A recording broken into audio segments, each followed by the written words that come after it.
wabarakatuh. Kami dari kelompok 3 Konsep Dasar IPS kelas 1D, Program Studi PGSD, Kampus Cibiru, akan menjelaskan tentang substansi pendidikan IPS. Sebelumnya, izinkan saya dan teman-teman saya memperkenalkan diri terlebih dahulu. Perkenalkan, nama saya Devani Dwi Rahmadani dengan NIM 2001821. Saya Dipta Afrilia Putri dengan NIM 2003093.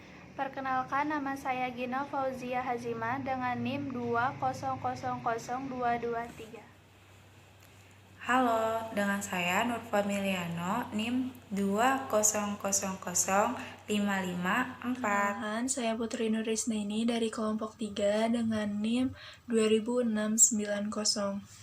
Saya Salasusa Ada dengan NIM 2003389.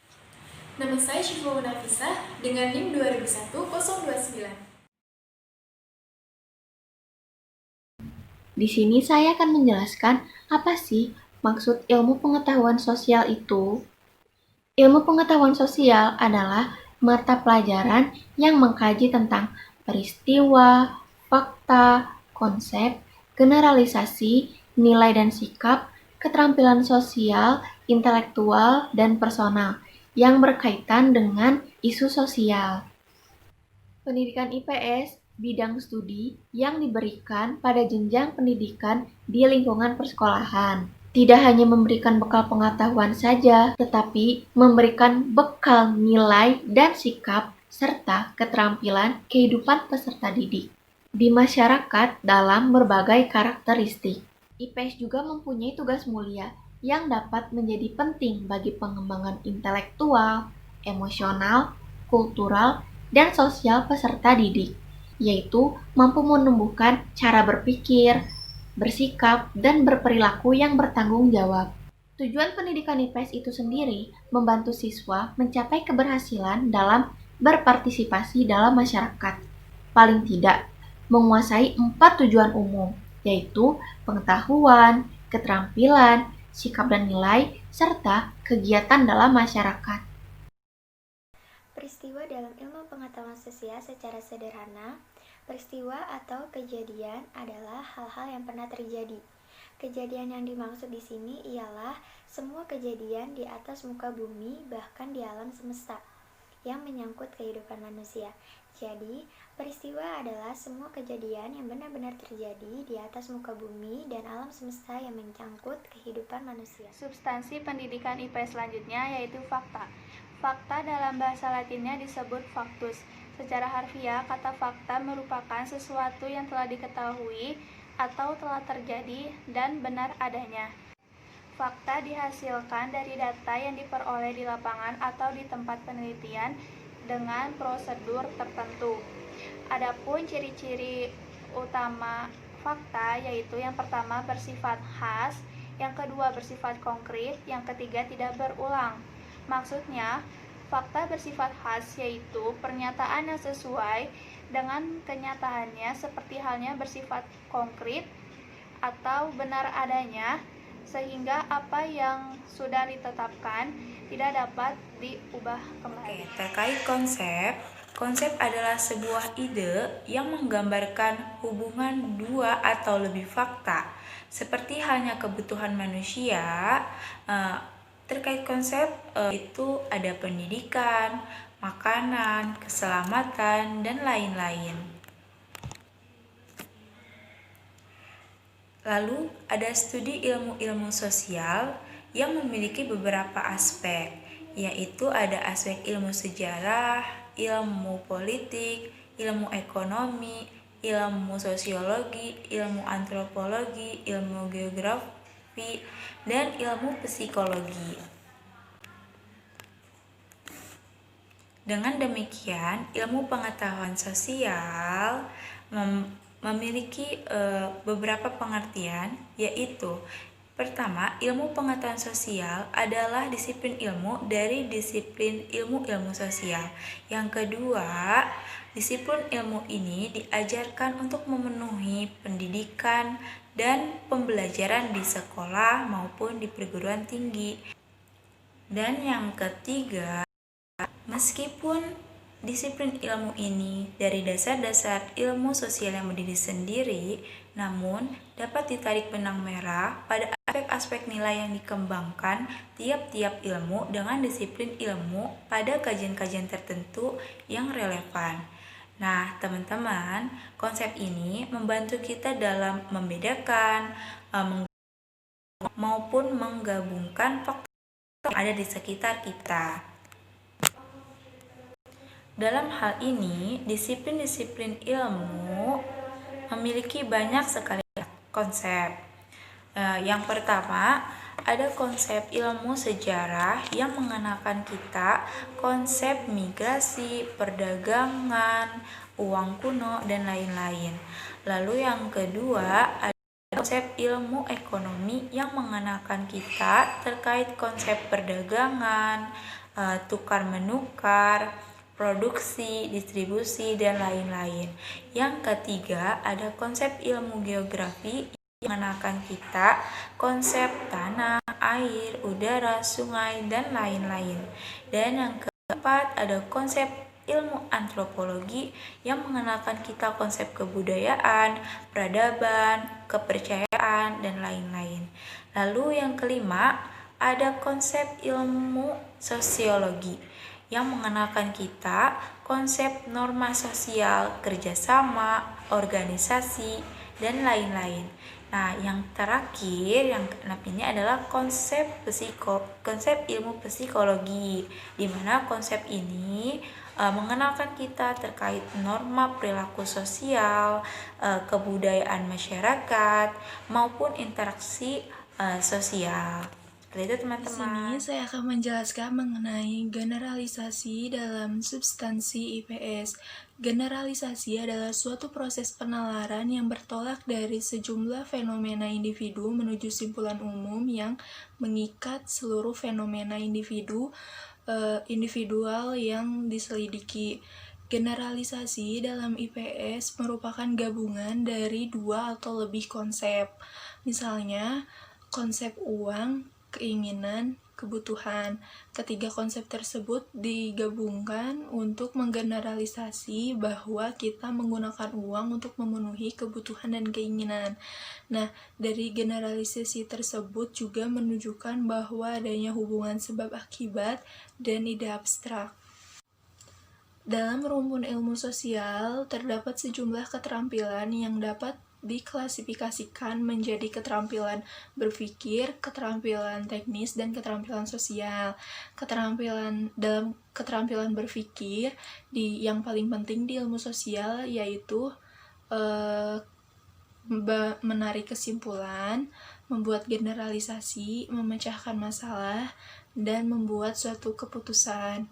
Nah, yang termasuk keterampilan tingkat tinggi dalam ilmu sosial adalah ketika siswa bisa menggunakan konsep dan membuat generalisasi. Keterampilan teknis yang berhubungan dengan generalisasi dapat diwujudkan melalui berbagai penggunaan media atau alat bantu yang digunakan untuk mencari dan menyajikan informasi seperti tabel, gambar, diagram, peta, wawancara, observasi, dan lain sebagainya. Generalisasi dibagi menjadi dua, ada generalisasi sempurna dan generalisasi tidak sempurna. Generalisasi sempurna adalah generalisasi yang menempatkan seluruh fenomena yang menjadi dasar penyimpulan diselidiki. Misalnya, setelah kita memperhatikan jumlah hari pada setiap bulan di tahun Masehi, kemudian kita akan menyimpulkan bahwa setiap bulan itu, semua bulan Masehi itu tidak lebih dari 31 hari. Nah, dalam penyimpulan ini, keseluruhan fenomena, yaitu jumlah hari pada setiap bulan, kita selidiki tanpa ada yang kita lewatkan. Dalam generalisasi ini, Nilai dan sikap dalam substansi IPS. Menurut Purwodarminta, dalam Kamus Besar Bahasa Indonesia, nilai adalah harga, hal-hal penting atau berguna bagi manusia. Nilai atau sistem nilai adalah keyakinan, kepercayaan, norma, atau kepatuhan-kepatuhan yang dianut oleh seseorang ataupun kelompok masyarakat. Maka dari itu, penanaman sikap dan nilai pada masing-masing mata pelajaran harus benar-benar dilaksanakan secara baik. Khusus mata pelajaran IPS, penanaman sikap dan nilai pada peserta didik harus benar-benar tercapai.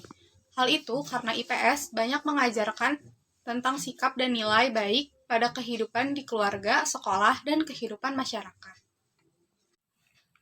Menurut Paul Suparno, 2001, beberapa sikap dan tingkah laku itu antara lain, yang pertama, sikap penghargaan kepada setiap manusia. Penghargaan bahwa pribadi manusia itu bernilai, tidak boleh direndahkan atau disingkirkan tetapi harus dikembangkan. Yang kedua, sikap tenggang rasa, jujur, berlaku adil, suka mengabdi, ramah, setia, sopan, dan tepat janji. Sikap ini jelas membantu orang dalam berhubungan dengan orang lain dan hidup bersama orang lain. Yang ketiga, sikap demokratis dan menghargai gagasan orang lain serta mau hidup bersama orang lain yang berbeda. Sikap ini jelas sangat membantu kita menjadi manusia karena memanusiakan manusia lain. Yang keempat, kebebasan dan tanggung jawab. Sikap manusia sebagai pribadi adalah mempunyai kebebasan untuk mengungkapkan dirinya dan bertanggung jawab terhadap ungkapannya. Yang kelima, penghargaan terhadap alam. Alam diciptakan untuk dimanfaatkan oleh manusia agar dapat hidup bahagia. Keserakahan dalam penggunaan alam adalah kesalahan. Yang keenam, penghormatan kepada Sang Pencipta. Sebagai makhluk hidup, kita harus menghormati Sang Pencipta melalui penghayatan iman. Yang terakhir, ada beberapa sikap pengembangan sebagai pribadi manusia, seperti disiplin, bijaksana, cermat, mandiri, percaya diri, semuanya lebih menunjukkan penyempurnaan diri pribadi. Keterampilan sosial dalam substansi IPS. Pada pembelajaran IPS, keterampilan sosial merupakan keterampilan dasar yang diharapkan dapat dimiliki dan dikuasai oleh peserta didik melalui proses dalam pembelajaran IPS. Keterampilan dasar IPS dapat diklasifikasikan dalam beberapa kategori. Yang pertama, work study skill, yang kedua, group process skill, dan yang ketiga adalah social living skill. Keterampilan IPS merupakan dasar seseorang untuk dapat berhubungan di dalam suatu masyarakat. Maka, NCSS mengemukakan bahwa terdapat beberapa keterampilan. Yang pertama, keterampilan penelitian. Yang kedua, keterampilan berpikir. Yang ketiga, keterampilan berkomunikasi. Dan yang keempat, keterampilan berpartisipasi sosial. Sekarang kita masuk ke intelektual. Apa sih intelektual itu?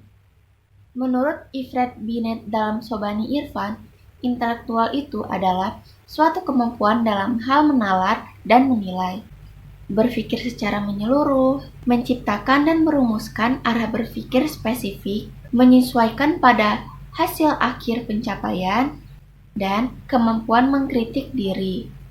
Jadi, intelektual adalah suatu kemampuan berpikir kritis secara keseluruhan dengan kemampuan penalarannya kepada permasalahan dan dapat menilai serta menyesuaikan segala dinamika kehidupan. Dan juga pendidikan IPS dalam konteks intelektual menjadikan siswa memiliki pertama, kemampuan berpikir secara kritis, kedua, kemampuan mengkritik informasi, ketiga, kemampuan menentukan pilihan, keempat, kemampuan menyelesaikan masalah, dan yang kelima, kemampuan menilai dan membedakan fakta dengan opini. Dan ada langkah-langkah pembelajaran dalam konsep intelektual, yaitu 1. Strategi penyampaian pemecahan masalah. Kedua, menyajikan berbagai pilihan dan tugas-tugas pembelajaran. Ketiga, menggunakan komunikasi dan menjelaskan secara eksplisit. Keempat, menggunakan model praktik dan umpan balik konstruktif pada tugas-tugas pembelajaran tingkat tinggi. Kelima, menyajikan lingkungan belajar yang berpusat pada siswa. Dan yang terakhir, keenam, menghargai segala keintelektualan siswa. Dalam substansi IPS, menurut KBBI, personal adalah bersifat pribadi atau perseorangan, yaitu keterampilan yang bersifat mandiri pada diri seseorang dalam bertindak.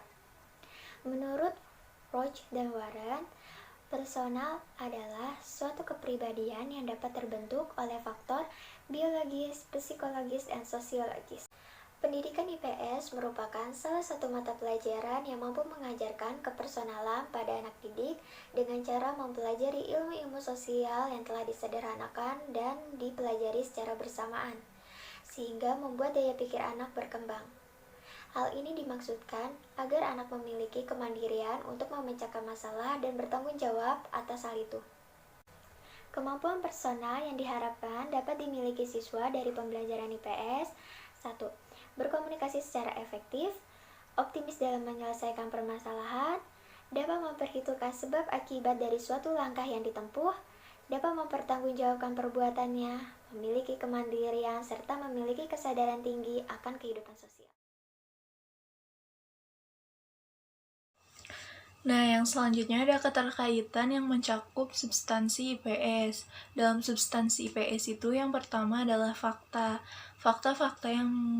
Contoh-contoh fakta yang bisa dijadikan bahan kajian adalah seperti kita menyediakan gambar-gambar dari tokoh-tokoh bersejarah, terus menyediakan naskah Sumpah Pemuda, lalu gambar gedung-gedung bersejarah bagi pergerakan nasional jika sedang akan menjelaskan tentang pergerakan nasional, dan gambar-gambar suasana kota, bisa kota Jakarta pada zaman penjajahan atau kota-kota lainnya. Keterkaitan yang mencakup substansi IPS dalam konsep-konsep.